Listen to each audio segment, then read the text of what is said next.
In 2024, the government raised a total of $5 trillion from all of its sources, from income taxes, payroll taxes, corporate taxes, estate and gift taxes. They took in $5 trillion. But the country had expenses of about $6.8 trillion.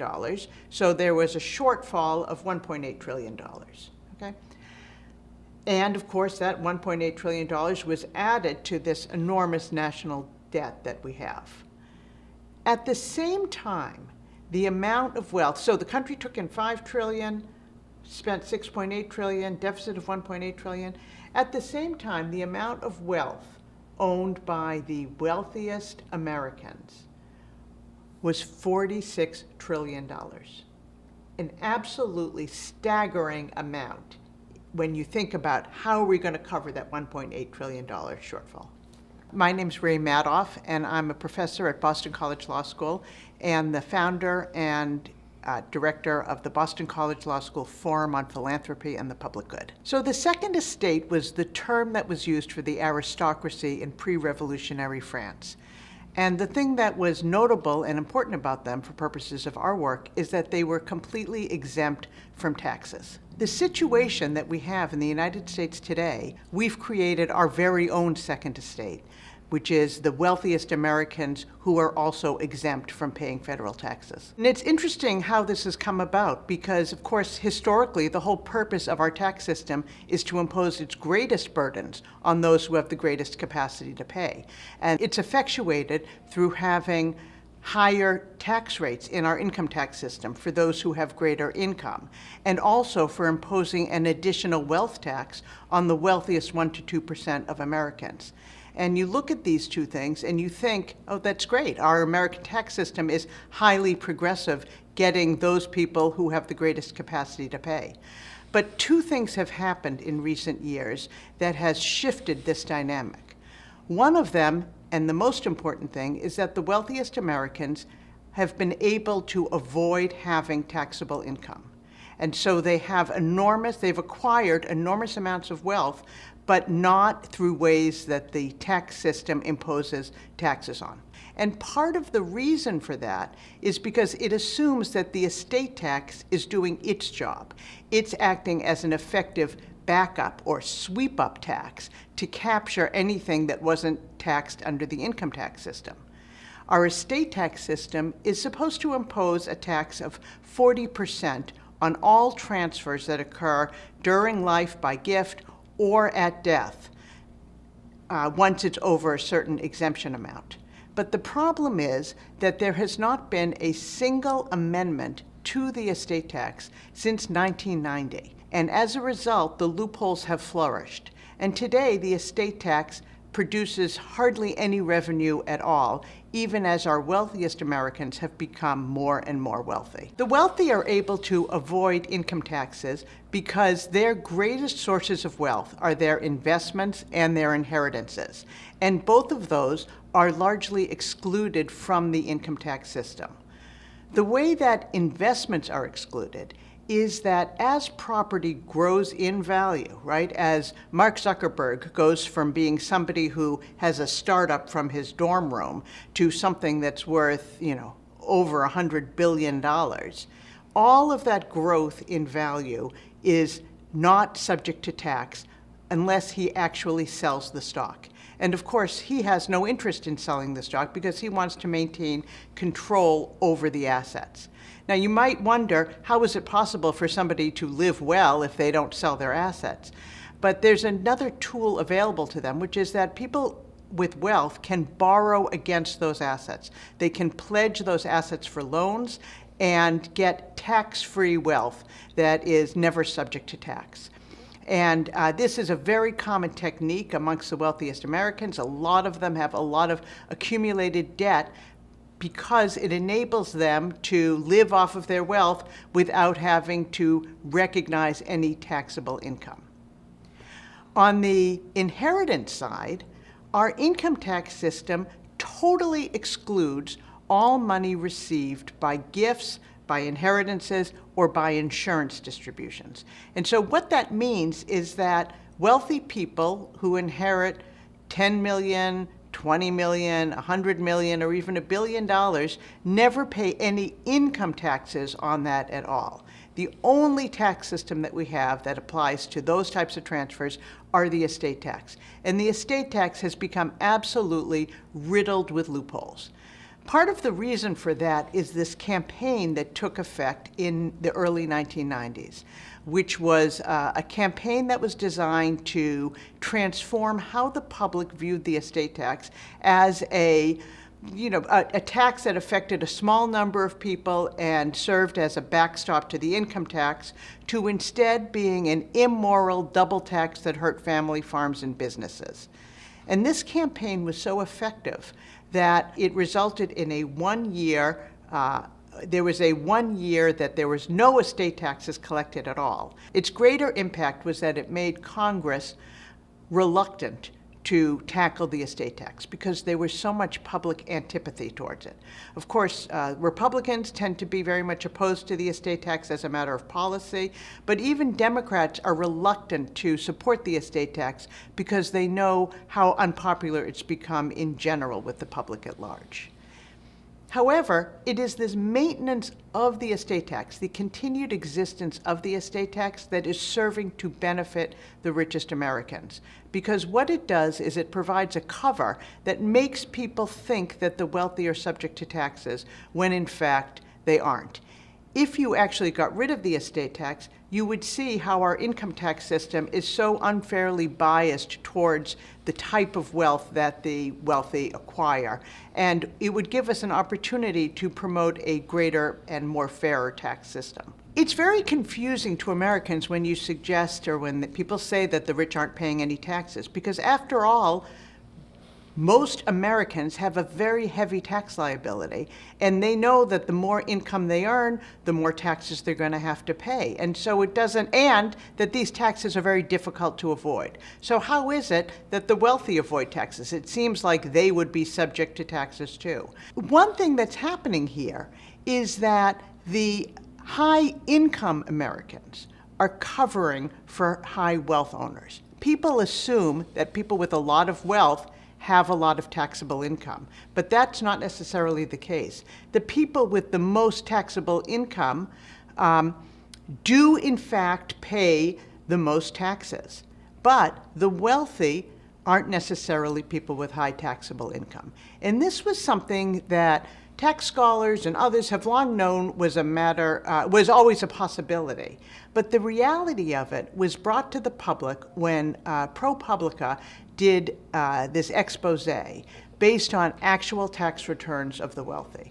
So they received a huge cache of real tax returns of the wealthiest Americans. And those showed that many of our wealthiest Americans, people like Bezos and Musk and Zuckerberg and Bloomberg and Warren Buffett, often had very low income tax liabilities. And that's because of their ability to avoid taxes by doing things like borrowing against their assets instead of selling their assets, and because, of course, inherited wealth is not subject to income taxes.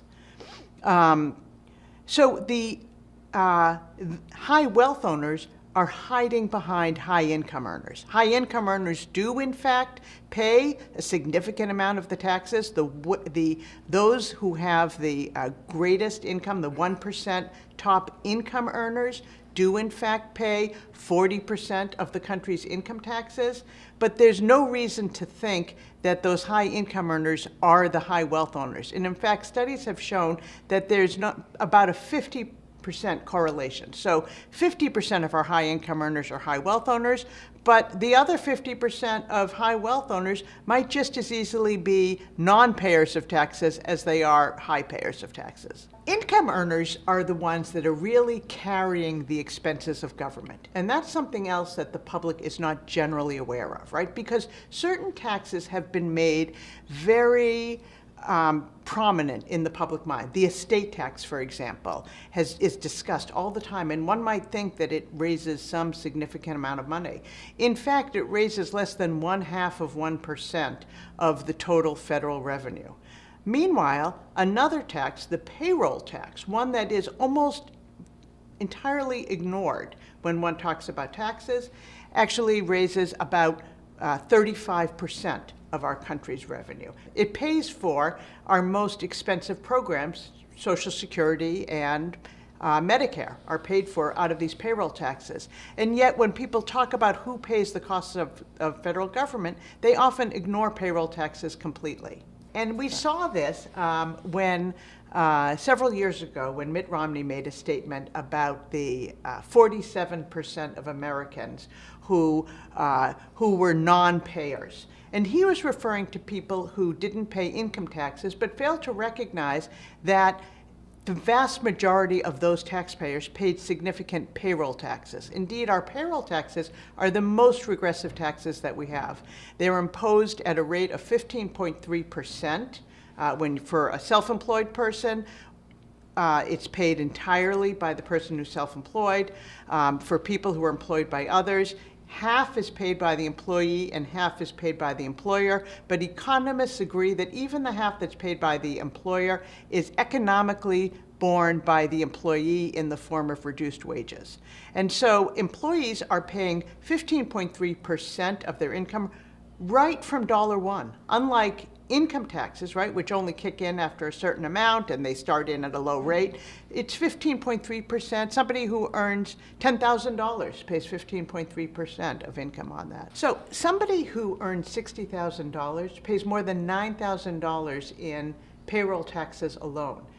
That's a significant amount of that $60,000 of revenue and could very well make the difference between whether or not that person can afford a car or maybe even their monthly rent. And so we have to recognize that working Americans are carrying the lion's share of the burdens of running the country. When we look about where the country gets its money from, right?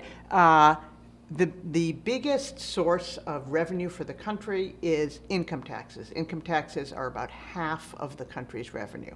But right after that comes payroll taxes. Those are about 35% of the country's revenue. And then corporate taxes are only about 11% of the country's revenue. And estate taxes, as I say, that tiny, less than 1/2 of 1%. When when an individual owns a lot of stock, they would receive dividends. Companies could only issue dividends as a way of sharing profits. That was their only way that they could share their profits with shareholders. And dividends, for much of the 20th century, were taxed at the highest rate, the same rate that applied to wages and other ordinary income. And so what this meant was that somebody who was heavily invested in the stock market and they received a lot of dividend, and in the 1970s, about 70% of the returns from the stock market were paid out in the form of dividends. These were all subject to tax at the highest rate. So that meant that investors were subject to tax on their returns at quite a significant rate. 1982 marked a significant change that transformed how people were compensated, that transformed how investors received the benefits of their investments. And that was because prior to 1982, companies were not allowed to purchase their own stock because it was seen as a form of market manipulation. If a company buys its own stock, of course, the value of the company goes up because you're bringing in more buyers and you're reducing the number of owners, and all of that serves to increase the value of stock. In 1982, the SEC changed its rule to, for the first time, allow companies to buy back their own shares of stock. And stock buybacks has had a transformative effect about how investors profit from their stock ownership. Prior to this rule, from 1915 to 1982, if you look at the Dow Jones, it looks like this. It goes up and down between about 2,000 and 8,000. And in 1982, it's at 3,000. It was also 3,000 in 1954. It was 3,000 in 1940-something. It was 1930-something. Right? Up and down, it was roughly the same. So somebody who wanted to invest for growth would have a hard time doing it because the market largely went up and down. And as I said, profits were shared with dividends. In 1982, after this rule change went into effect, after the SEC allowed companies to buy back their stock, something remarkable happened, which is that the stock market went from 3,000 in 1982 to 43,000 in 2024. It's continued to go up and down, but it's gone up and down like this on a tremendous trajectory up. And of course, the effect of that has been to change the returns from taxable dividends to non-taxable growth in value. And this has been a huge benefit for owners who don't want to pay taxes, and a huge cost for the federal government that no longer has a way of capturing that growth in value. Now, some people suggest that the way to address this is that we should have a wealth tax, either on the total amount of wealth owned by the wealthiest Americans or on the growth of wealth. I personally think that would be a problem, because the effect of a wealth tax would be that the wealthiest Americans would be incentivized to move their assets away from easily valued things like a public stock market and into things that were harder to value, like private business interests or real estate or any partnership interests, any number of things that are difficult to value and track. And that would have a negative effect on the stock market as a whole, and would therefore bring down the assets of all sorts of regular working Americans who count on the stock market to grow their retirement assets and other savings. So I think a wealth tax, while it's very well intentioned, would be highly problematic. A better way to address this problem would be to say that these gains, we're not going to tax them during life because it's complicated to do and there might be liquidity problems, but instead we'll tax them when the person dies. If they die holding the property, or if they gift the property, then we will tax the gains. What's interesting is that this rule was proposed not just by President Obama, but also by President Nixon. And it was adopted in Canada. So Canada has this rule that gains are taxed at death or when the property is transferred. And there's no reason that we shouldn't have that rule here in the United States. The other thing that we should do is we should repeal the estate tax. I think we have to recognize that the estate tax, for all of the good that it intended to accomplish, it's no longer able to do that. And so we should scrap it. But that doesn't mean that inheritances and gifts should be received tax-free. The only reason they're received tax-free is because of the assumption that we have an estate tax taking care of these transfers. If somebody finds money on the street or they win the lottery, they're supposed to pay income taxes on it, because you're supposed to pay income taxes on all accretions of wealth. We exclude gifts and inheritances for that reason of, well, maybe we're taking care of them under another system, but we should get rid of that other system and get rid of the exclusion. And that would produce a much fairer system, because under our current system, two people who earn $50,000 and one person also receives $10 million under an inheritance, they look identical under the income tax world. And yet they're clearly not identical in terms of their capacity to pay. When it comes to charitable giving, we again have two sets of rules. One set of rules that applies to working Americans and one that applies to the wealthiest Americans. For working Americans, there are very few tax benefits for charitable giving. In fact, 90% of Americans get no tax benefits for their charitable giving. And that's because they claim the standard deduction. And the only way that you get charitable tax benefits is if you itemize your deductions.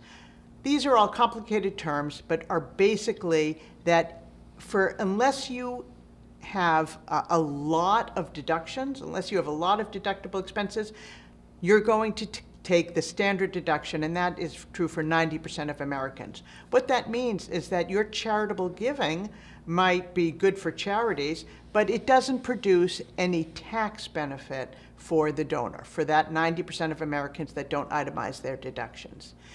When we're talking about the wealthiest Americans, we're talking about entirely different tax systems. One other thing.